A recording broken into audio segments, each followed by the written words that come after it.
26 lang talaga.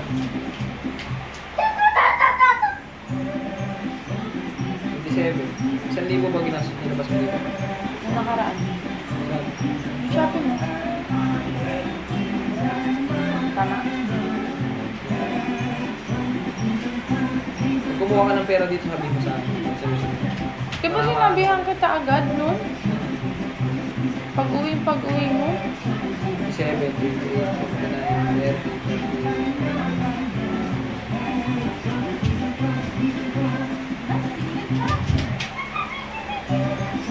Hindi, para na ano lang natin, para matrap lang natin yung pera, para maano natin. Sinasabihin naman kita pag kumukuha ako, di naman ako basta-basta kumukuha lang ng pera.